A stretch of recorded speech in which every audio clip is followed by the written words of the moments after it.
Hi viewers, welcome back again to one more other lecture session from this channel. So in this lecture session we will be studying regarding the replication mechanism or the replication process from the molecular basis of inheritance in detail. So at first, prior to the explanation of the specific mechanism which is involved in organizing the replication mechanism or the replication process in detail, at first let us have a look on the term known as replication. So here what is replication or how we can define the term known as replication. Replication is the mechanism or it is the process through which copying of genetic information takes place from one generation to the another generation. Is it clear? So let me write it on the board. Replication is the mechanism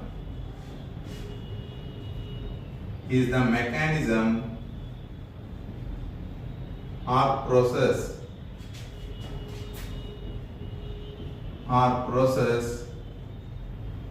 through which copying of genetic information takes place. Through which copying of genetic information takes place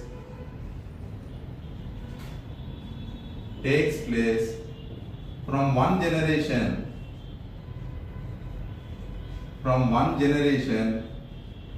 to another generation.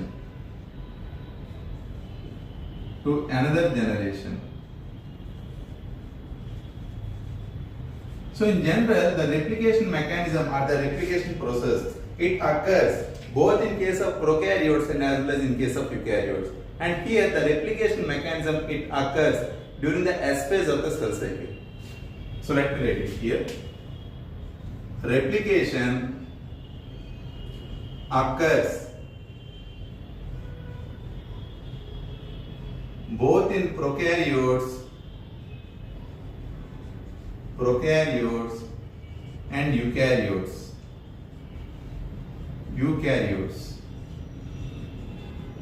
And replication occurs during the S phase of the cell cycle. Replication occurs during S phase of the cell cycle.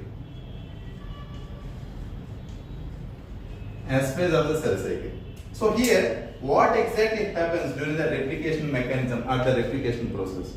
So here during the replication mechanism or the replication process, duplication of the parental DNA takes place in order to yield daughter DNA.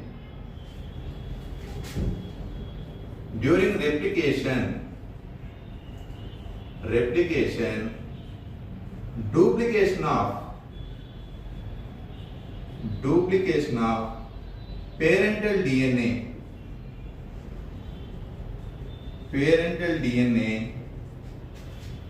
takes place in order to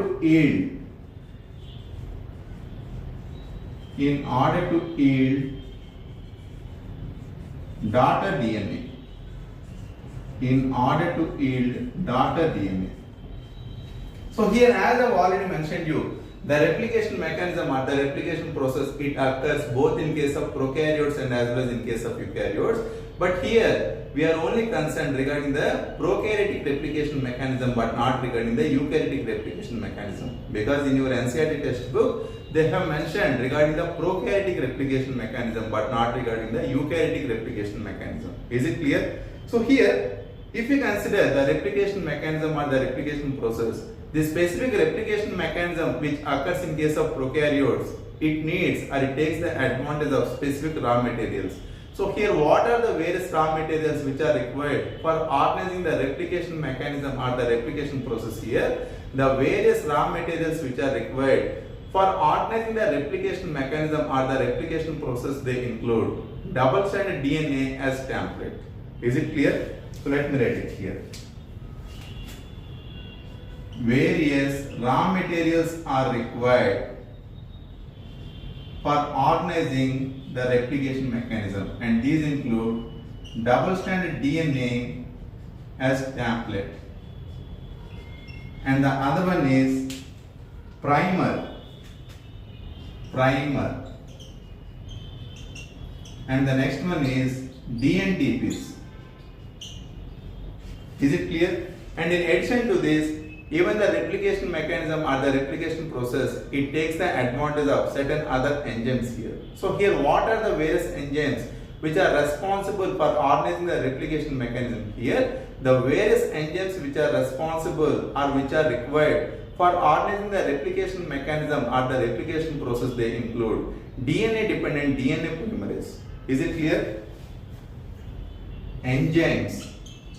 So here the various enzymes which are required for organizing the replication mechanism, they include, the very first one is DNA dependent DNA polymerase. DNA polymerase. The next one is helicase. Is it clear? And the other one is single stranded binding protein, which is simply abbreviated as SSB. And the next one is topoisomerase. Topoisomerase. And the next one is ligase, which is responsible for regulating the ligation. Is it clear? So here all these are the various enzymes which are required for organizing the replication mechanism or the replication process in case of prokaryotes.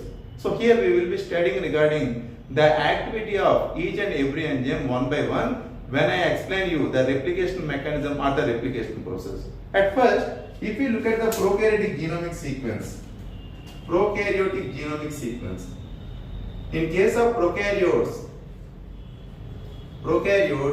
the genomic sequence has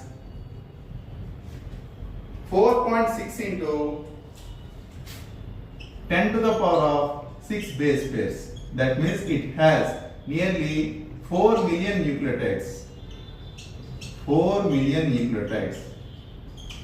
In case of prokaryotes, the genomic sequence has 4.6 into 10 to the power of 6 base pairs. That means that in case of prokaryotes, there is an availability of around 4 million nucleotides. But whereas in case of eukaryotes, the genomic sequence has around 6.6 into 10 to the power of 9 base pairs. So let me write it here. Eukaryotes has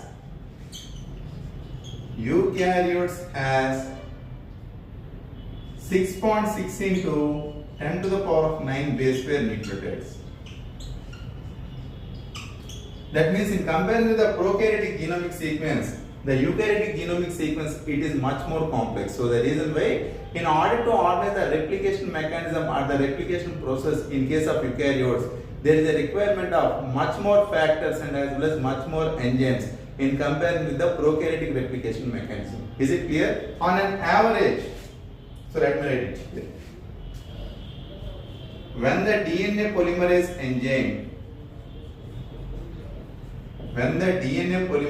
enzyme organizes the replication,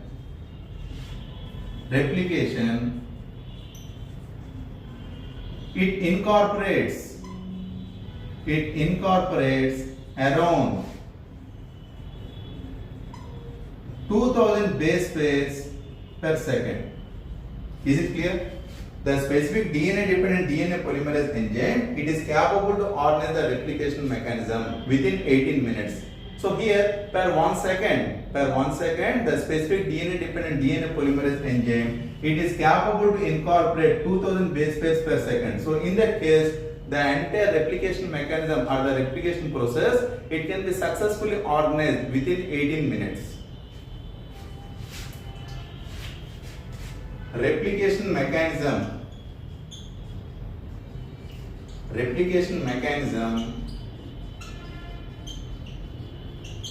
is organized by DNA dependent DNA polymerase within 18 minutes.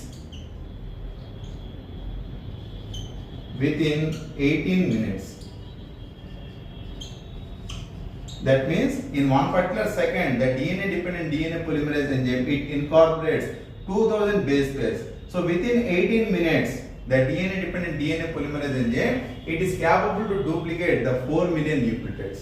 Is it clear? So here all the various enzymes like DNA dependent DNA polymerase, helicase, single stranded binding protein, topoisomerase and ligase, they need to work so efficiently, and especially the DNA dependent DNA polymerase enzyme, while incorporating the specific nucleotides in order to synthesize the daughter DNA, it has to work so efficiently. And if the DNA dependent DNA polymerase enzyme, if it incorporates any misincorporated nucleotide, in that case there is a chance for the occurrence of mutations. So the reason why all the specific enzymes which are involved in organizing the replication mechanism, they need to work so efficiently.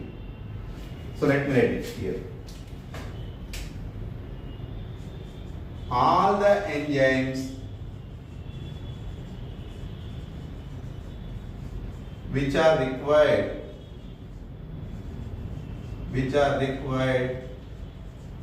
for organizing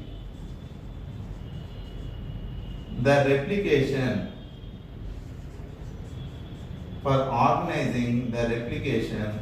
need to work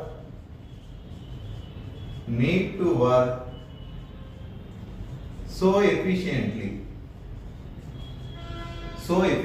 Is it clear?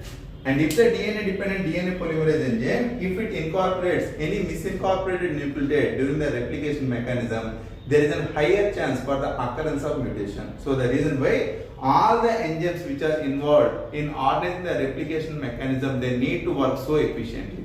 And in addition to this, the specific replication mechanism or the replication process, it is an energy dependent process and it is an expensive process. So here the expensive process, the specific replication mechanism, which is an expensive process, it can be accompanied by taking the advantage of dntps. Is it clear? So let me write it here. Replication mechanism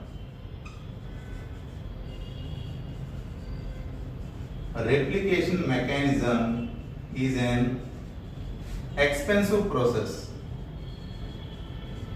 That means it is an energy dependent process.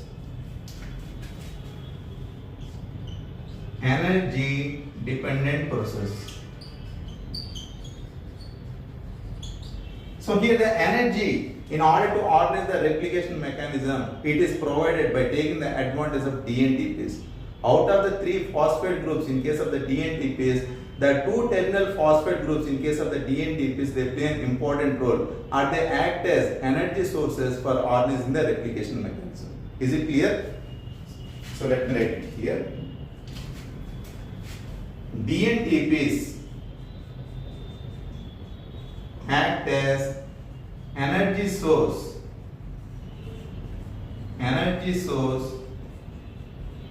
for organizing replication mechanism.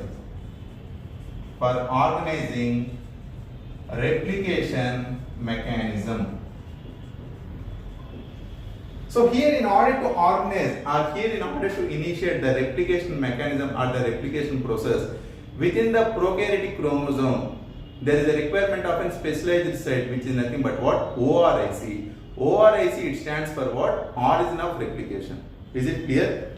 So let me arrange the things here. So here, as already mentioned in case of prokaryotes, in order to initiate the replication mechanism or the replication process, there is a requirement of a specific region which is nothing but what? ORIC region. Is it clear? ORIC, it stands for what? Origin of replication. Origin of replication, it plays an important role in initiating the replication mechanism or the replication process in case of prokaryotes. And in addition to this, even the origin of replication, it plays an important role in case of the recombinant DNA procedures. So here once when we insert a foreign genomic sequence into the vector, now here the specific foreign genomic sequence, it is capable to undergo replication within the particular vector by taking the advantage of a specific region which is nothing but what? ORIC. ORIC, it stands for what? Origin of replication. So let me write it here. Replication in prokaryotes initiates at ORIC region. It stands for origin of replication. Origin of replication. So here we need to understand the basic difference in between the prokaryotic replication mechanism and as well as the eukaryotic replication mechanism. In case of prokaryotes, as the specific chromosome is circular, in case of prokaryotes, the replication is bidirectional. But whereas in case of eukaryotes, as the chromosomes are linear, replication is unidirectional in case of eukaryotes. Is it clear? In prokaryotes,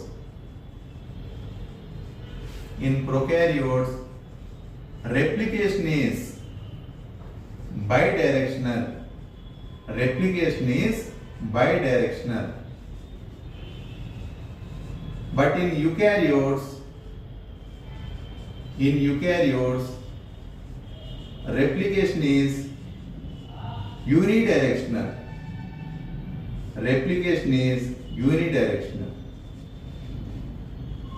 Now here, in order to initiate the replication mechanism in case of prokaryotes, a specific enzyme known as helicase, it comes into the picture. Helicase is the enzyme which is responsible for unwinding the double-stranded genomic sequence accurately at the ORIC region. Is it clear? So once when the specific helicase enzyme, once when it unwinds or once when it separates the double-stranded genomic sequence, now here it leads to the exposure of a specific region which is nothing but what? Replication 4. Is it clear? So let me arrange the things here. So here, as already mentioned, once when the specific helicase enzyme, once when it comes into the picture, the helicase enzyme, it is capable to unwind the double-stranded genomic sequence, and here it leads to the exposure of a specific region within the double-stranded genomic sequence which is termed as replication 4. Is it clear? So here it is nothing but what? Replication 4. So here what is replication 4 here? Replication 4, it can be defined as the junction between the two newly separated template DNAs and the unreplicated duplex DNA. Is it clear? Replication 4, it can be defined as the junction between the two newly separated template DNAs and the unreplicated duplex DNA, and here it is termed as what? Replication 4. So let me write it here. Replication 4. Replication 4 can be defined as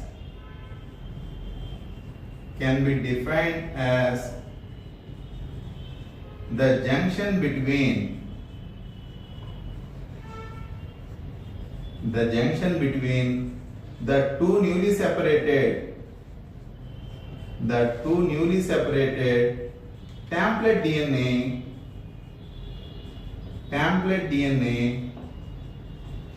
and the unreplicated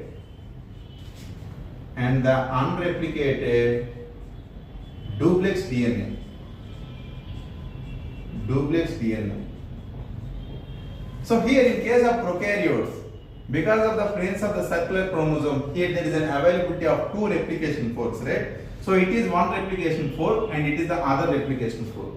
Because of the presence of two replication fork, in case of prokaryotes, the replication mechanism or the replication process is bidirectional.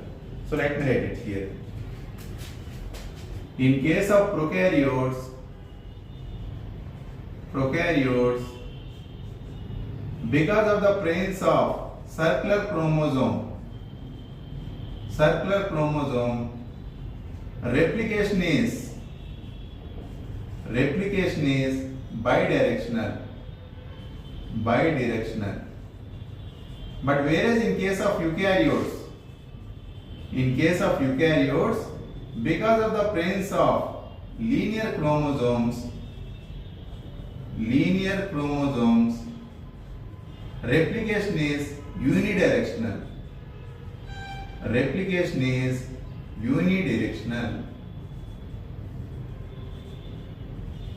So here, in what way, in order to initiate the replication mechanism or the replication process, there is a requirement of a specific region known as ORIC. In the same way, in order to inhibit or here in order to halt the replication mechanism, there is a requirement of a specific region within the double-stranded genomic sequence which is nothing but what? Terminator sequence. Is it clear? So here it is nothing but what? Terminator sequence. So here the specific origin of replication, it not only plays an important role in organizing the replication mechanism or the replication process in case of prokaryotes, and in addition to this, even the particular origin of replication, it plays an important role in case of the recombinant DNA procedures. So once when we insert a foreign genomic sequence in case of one single vector, the specific foreign genomic sequence, it is capable to replicate in case of the specific vector by taking the advantage of a specific region, which is nothing but what? Origin of replication. Is it clear? So let me write it here. Origin of replication. Origin of replication plays an important role. Plays an important role in recombinant DNA procedures. In recombinant DNA procedures. Is it clear? So right now we will be studying regarding the specific replication mechanism or the replication process which occur in case of prokaryotes. Is it clear? So let me arrange the things here. So once when the helicase enzyme, once when it unwinds the double-stranded genomic sequence, now here it leads to the exposure of replication fork. So here what is replication fork here? Replication fork, it is a specific region within the double-stranded genomic sequence which act as hotspot for synthesizing the daughter DNA from the parental DNA source. So once when the helicase enzyme, once when it unwinds the double-stranded genomic sequence, the helicase enzyme activity, it may cause topological stress. Is it clear? The topological stress which is caused by the helicase enzyme activity, it can be overcome or it can be inhibited by taking the advantage of one more other enzyme which is nothing but what? Topoisomerase. Is it clear? So let me show it here. So let us assume these are the two template DNAs. And here it is nothing but what? Helicase enzyme.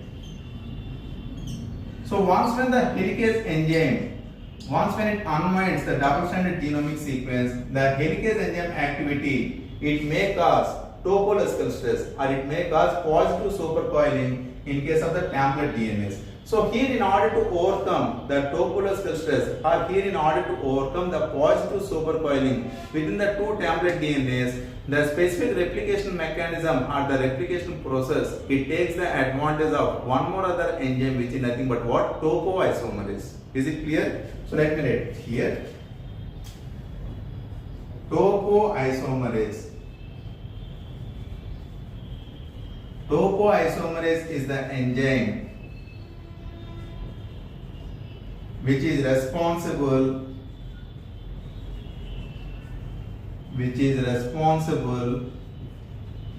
for relieving the topological stress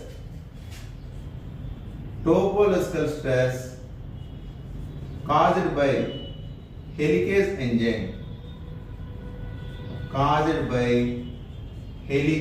enzyme.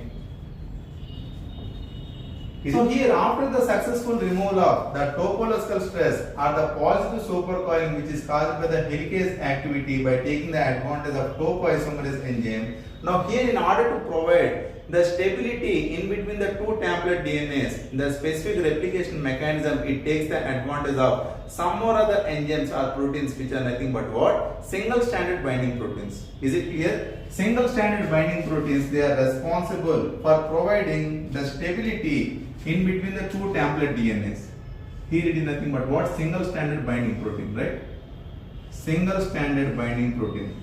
So here as the name itself suggests, single stranded binding proteins, these are the proteins which successfully bind to the single stranded template DNA. Is it clear? And here these specific proteins, they are responsible for providing the stability to the two template DNAs. Is it clear? So here after the successful binding of single stranded binding proteins to the two template DNAs, now here the replication mechanism or the replication process, it can be successfully and even it can be efficiently, it can be accompanied or it can be organized by taking the advantage of a specific enzyme which is nothing but what? DNA dependent DNA polymerase. Is it clear? So let me write it here.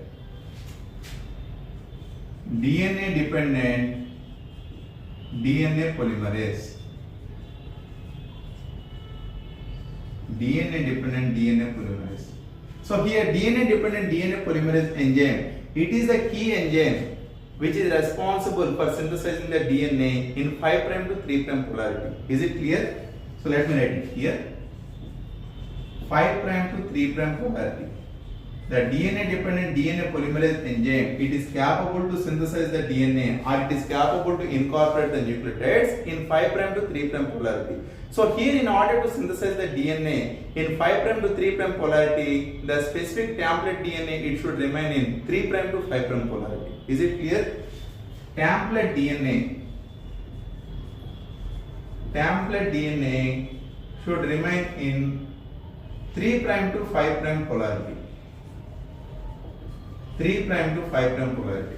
So here it is nothing but what 3' to 5' polarity. Now here in order to initiate the replication mechanism or the replication process, the specific mechanism, it takes the advantage of a short oligonucleotide sequence which is nothing but what? Primer. Is it clear? So let me write it here, primer. So what is primer here? Primer, it is a short oligonucleotide sequence. Primer, it is a short oligonucleotide sequence.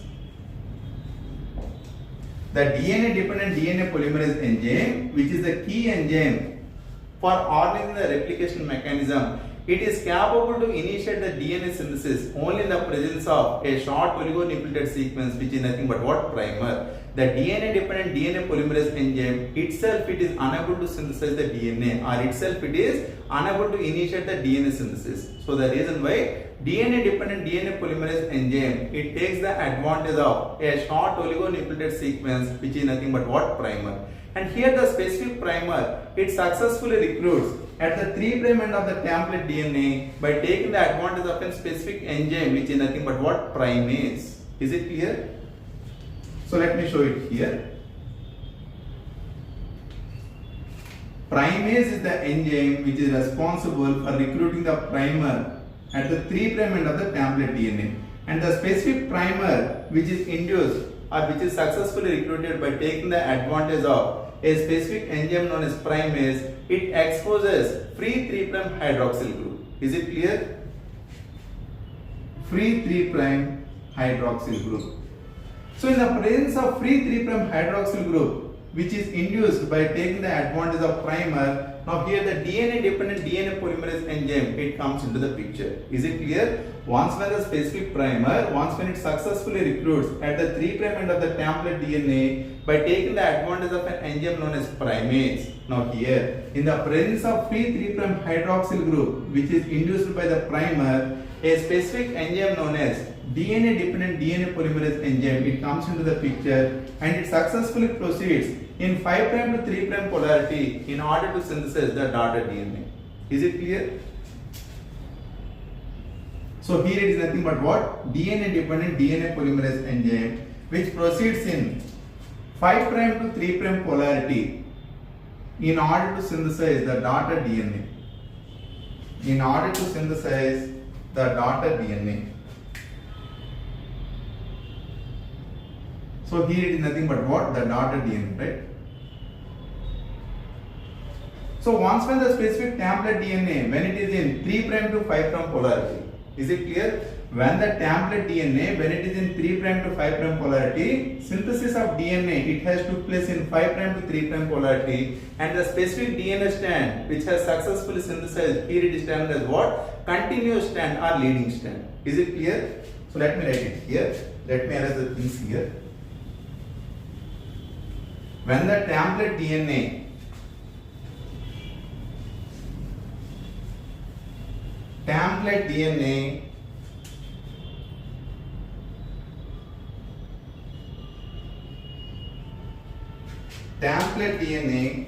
when it is in 3' to 5' polarity,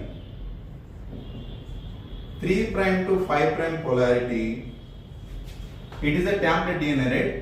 Template DNA, it is in 3' to 5' polarity, and the specific DNA strand, DNA synthesis, it has took place in 5' to 3' polarity. 5' to 3' polarity. And the specific DNA strand, here it is termed as what? Continuous strand or leading strand. So let me write it here.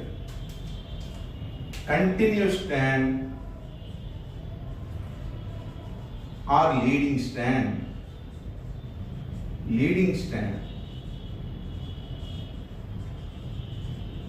And here the activity of DNA dependent DNA polymerase enzyme, it is dramatically different when it is moving towards the replication fork and when it is moving away from the replication fork. Is it clear? When the DNA dependent DNA polymerase enzyme, when it is moving towards the replication fork, synthesis of DNA, it remains so accurate. So the reason why the specific DNA strand, here it is termed as what? Continuous strand or leading strand. And here the activity of the DNA dependent DNA polymerase enzyme, it remains dramatically different when it is moving away from the replication fork. Is it clear? So here likewise, this particular template DNA, even this particular template DNA, it also remains in 3' to 5' polarity in order to synthesize the DNA in 5' to 3' polarity. Is it clear?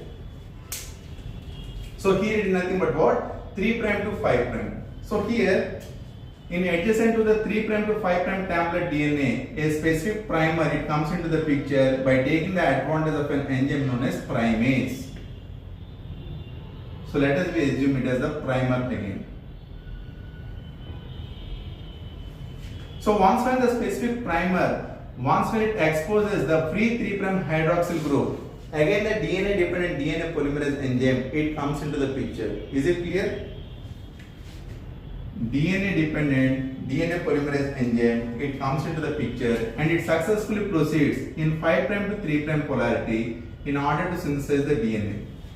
So here after synthesizing a short piece of DNA by the DNA dependent DNA polymerase enzyme, here the replication mechanism or the replication process, it halts for a certain period of time. Is it clear? Because as I have already mentioned you, the activity of DNA dependent DNA polymerase enzyme, it is dramatically different when it is moving towards the replication fork and when it is moving away from the replication fork. Synthesis of DNA by taking the advantage of DNA dependent DNA polymerase enzyme, it remains so accurate when it is moving towards the replication fork. But once when the DNA dependent DNA polymerase enzyme, when it is moving away from the replication fork, synthesis of DNA, it won't remain so accurate. Is it clear? So the reason why after synthesizing a short nucleotide sequence by taking the advantage of DNA dependent DNA polymerase enzyme, here the replication mechanism or the replication process, it halts for a certain period of time.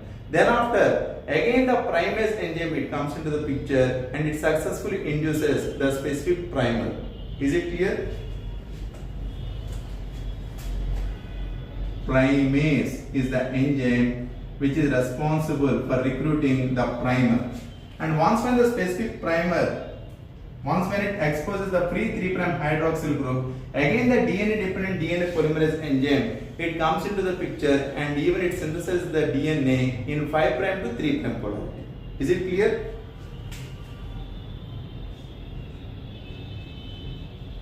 So after synthesizing a short nucleotide sequence by the DNA dependent DNA polymerase enzyme, again the DNA dependent DNA polymerase enzyme, it halts for a certain period of time. Is it clear? And then after, again the specific primase enzyme, it comes into the picture and it successfully recruits the specific primer here. Primer.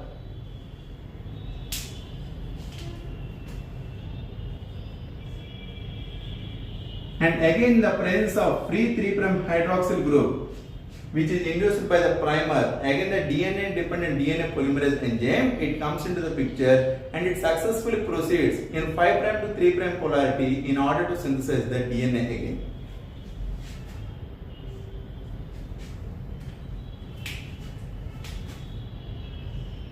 Here, after the successful synthesis of DNA in 5' to 3' polarity, when the template DNA is in 5' to 3' polarity, here the specific DNA strand, here it is termed as what? Discontinuous strand or lagging strand. Is it clear? So let me write it here.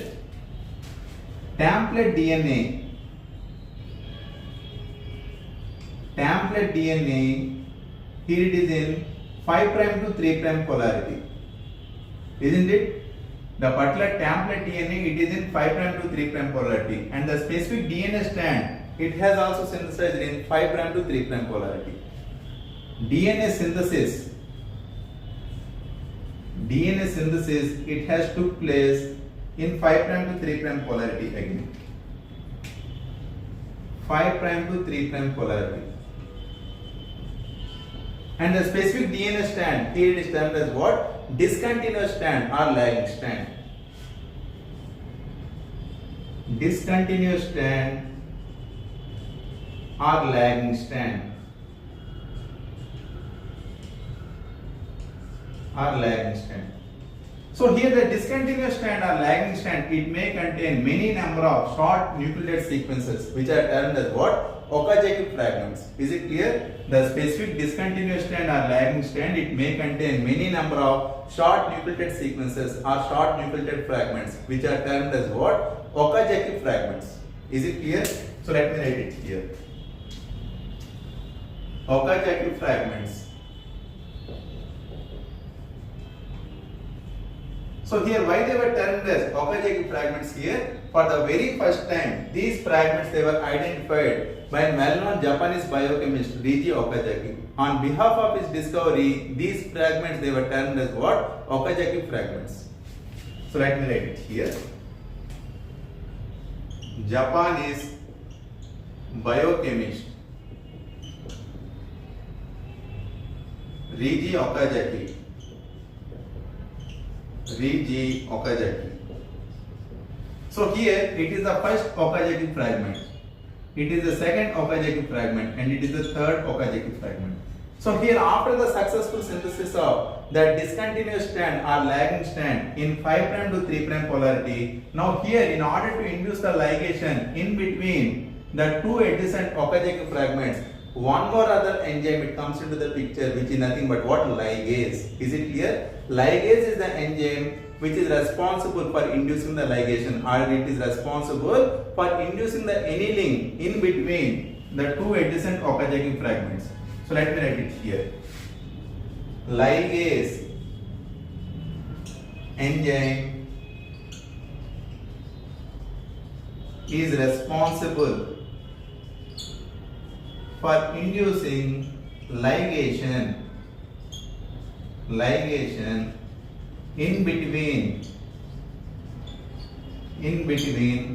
two Okazaki fragments. Two Okazaki fragments, right? So here after the successful synthesis of leading strand and as well as lagging strand by taking the advantage of DNA dependent DNA polymerase enzyme, and after inducing the successful ligation by taking the advantage of an enzyme known as ligase, here the replication mechanism or the replication process, it has successfully organized here. And here these series of sequences, they are successfully organized until the replication fork, it successfully reaches a specialized region within the double-stranded genomic sequence, which is nothing but what? Terminator sequence. Is it clear? These series of sequences, they are successfully organized until the replication fork, it successfully reaches a specific region within the double-stranded genomic sequence, which is nothing but terminator sequence. So here most commonly, both in case of prokaryotes and as well as in case of eukaryotes, the replication mechanism or the replication process, it occurs during the S phase of the cell cycle. And after the successful organization of the replication mechanism or the replication process in S phase of the cell cycle, and very adjacent to the S phase of the cell cycle, the M phase or the mitotic phase, it has to be successfully organized. And if the specific mitotic phase, if it has not successfully organized, it may cause many of the disorders like chromosomal anomaly. Is it clear? So let me write it here.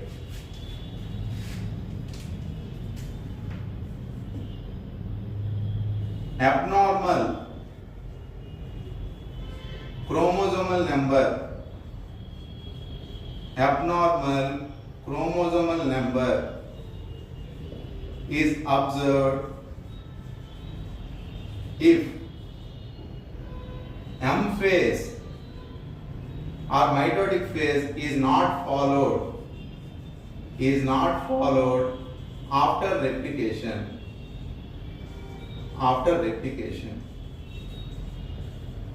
So here this is regarding the replication mechanism or the replication process which occurs in case of prokaryotes. And here in the next upcoming lecture session we will be studying regarding the transcription mechanism or the transcription process which is successfully organized in case of prokaryotes. So here I hope that this video will help you a lot. So if you like this video, just hit the like button and share it to your friends. Thank you.